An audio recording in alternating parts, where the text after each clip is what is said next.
Bienvenidos a una nueva historia cargada de misterio y terror. Antes de comenzar, te invito a suscribirte al canal, dejar tu like y comentar si alguna vez te ha pasado algo parecido. Porque lo que estás a punto de escuchar no es ficción. Prepárate, porque esta historia me ocurrió cuando era niño y hasta el día de hoy sigue siendo un enigma que me acompaña, como una sombra que nunca se disipa del todo. Santiago, comuna de La Cisterna, año 1984. Tenía alrededor de 12 años y, como cualquier niño de esa época, pasaba mis días sumido en la libertad de la infancia, corriendo por las calles polvorientas junto a un buen amigo. Nos divertíamos sin mayor preocupación, inventando juegos que se prolongaban hasta que la noche caía y las luces anaranjadas de los postes comenzaban a parpadear como si intentaran avisarnos que ya era hora de volver a casa. La ciudad tenía ese aire cálido y un tanto ingenuo de los tiempos en que todo parecía más simple, aunque a veces no todo lo era. Vivíamos en un pasaje cerrado, compuesto por 16 casas que compartían la tranquila intimidad de una calle sin salida. Al fondo, justo donde el asfalto terminaba, se alineaban 4 viviendas, cuyos patios traseros daban directamente a un amplio terreno que en aquel entonces estaba cubierto de plantaciones de choclos. Hoy hay un condominio de departamentos en ese lugar, pero en 1984, ese campo abierto tenía un aire salvaje, casi intocado, que le confería cierto misterio. Una calurosa noche de enero, con el aire denso típico del verano santiaguino, decidimos quedarnos en la casa de mi amigo para jugar con su autopista de carreras. Armamos el circuito en su habitación y nos concentramos en el sonido vibrante de los autos, escaladando vueltas la ventana, que quedaba justo a nuestras espaldas, se mantenía abierta para dejar entrar algo de brisa, pero con una cortina que no se movía. Daba directamente al patio trasero, ese que limitaba con el extenso campo de choclos que comenzaba apenas cruzando la muralla de la casa.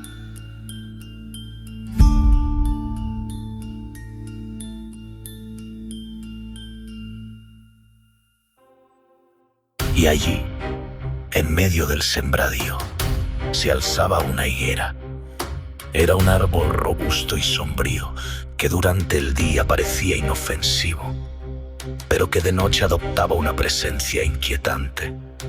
Desde siempre este tipo de árboles ha estado rodeada de historias, relatos de brujas que se posaban en sus ramas, de luces que aparecían sin explicación, de susurros entre el follaje cuando no había viento alguno.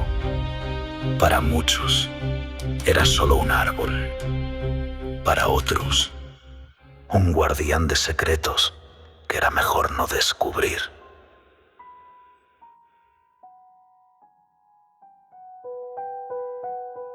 Todo marchaba con normalidad, hasta que una sensación helada recorrió mi espalda, como si una corriente invisible me atravesara de pronto.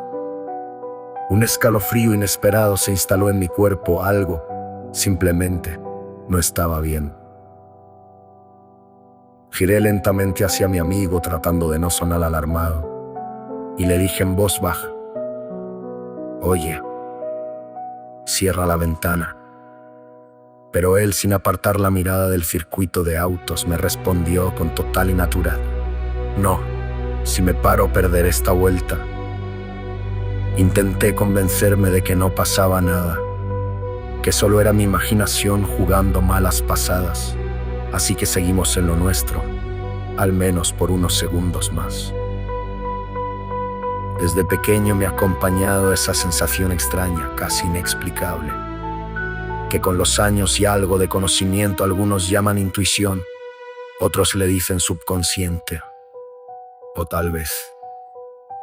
Y esto siempre me ha hecho más sentido, es el espíritu mismo, que ya ha visto la vida completa que llevaremos hasta el último día, y que en ciertos momentos nos susurra advertencias, guiándonos para evitar lo inevitable. Como si al elegir distinto creáramos un nuevo camino, un universo paralelo al que estaba escrito desde antes de nacer. Fue entonces cuando ambos lo sentimos, esa misma incomodidad, esa presión extraña en el pecho, como si algo nos observase desde algún rincón oscuro. Sin decir palabra, nos quedamos completamente en silencio y al mismo tiempo giramos hacia la ventana. La cortina se movía con lentitud, apenas un vaivén tenue, pero el aire en la habitación era denso y quieto. No había viento. Y entonces lo vimos. Tres barcas negras, como ramas delgadas o dedos alargados, emergieron lentamente desde el otro lado de la ventana, deslizándose por la cortina con un movimiento pausado y casi antinatural. La tela se apartó con suavidad, revelando algo que no parecía pertenecer a este mundo. Detrás del vidrio, inmóvil, un ojo inmenso de tono amarillo se abría paso desde la oscuridad. Ocupaba casi todo el marco de la ventana y fácilmente medía entre 60 y 70 centímetros de ancho. Por unos 50 de alto era imposible que perteneciera a un animal conocido. Su mirada era fría, fija, con una profundidad que parecía atravesar nuestra piel y llegar directo al alma. El miedo no nos dio tiempo a pensar. Nos golpeó como una ola helada. Gritamos sin gritar, apenas un ahogo, y salimos corriendo sin mirar atrás. Tropezamos en el umbral de la puerta, sintiendo un escalofrío agudo recorrer nuestras espaldas como si algo invisible nos rozara al pasar. El corazón latía desbocado. Al llegar al living entre jadeos y nervios, le gritamos a la hermana de mi amigo: «Hay alguien afuera». Ella levantó la vista apenas un momento, nos miró con una mezcla de escepticismo y aburrimiento, y luego volvió a lo suyo, como si nada de lo que dijéramos pudiera alterarla. Temblando, nos sentamos e intentábamos recuperar el aliento, pero el aire parecía pesado, difícil de tragar, aún con el cuerpo estremecido. Giré hacia mi amigo y le pregunté: «Dime, ¿qué viste?», exigí con la voz aún temblorosa, buscando en sus ojos una confirmación, una explicación, algo. Pero él no respondió de inmediato en silencio. Se levantó y fue por un par de hojas de papel y 2 lápices. Me entregó uno de cada uno y con una seriedad que no le había visto nunca, dijo: «Escríbelo. A la cuenta de 3. Ponemos lo que escribimos sobre la mesa». Asentí y con manos todavía inestables escribí lo que había visto. Al llegar a 3, volteamos ambas hojas al mismo tiempo. Las palabras eran idénticas, escritas con la prisa del pánico. Un ojo amarillo, gigante. Durante años, esa imagen quedó grabada en mi memoria como un recuerdo perturbador, que solo unos pocos estaban dispuestos a creer. Algunos decían que tal vez había sido una broma del hermano mayor de mi amigo, o una travesura para asustarnos. Pero algo no encajaba. ¿Cómo podría alguien, por más ingenioso que fuera, mover una cortina con dedos oscuros alargados y articulados como ramas vivas?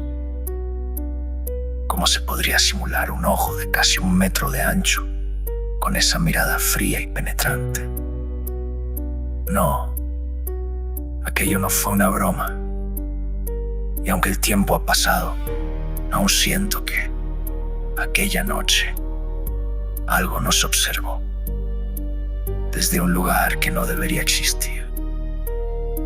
Desde aquel día, nunca más volví a dormir con la ventana abierta. No importaba cuán calurosa fuera la noche o cuánta brisa necesitara. La idea de una mirada silenciosa al otro lado del vidrio era suficiente para mantenerla cerrada por el resto de mi vida.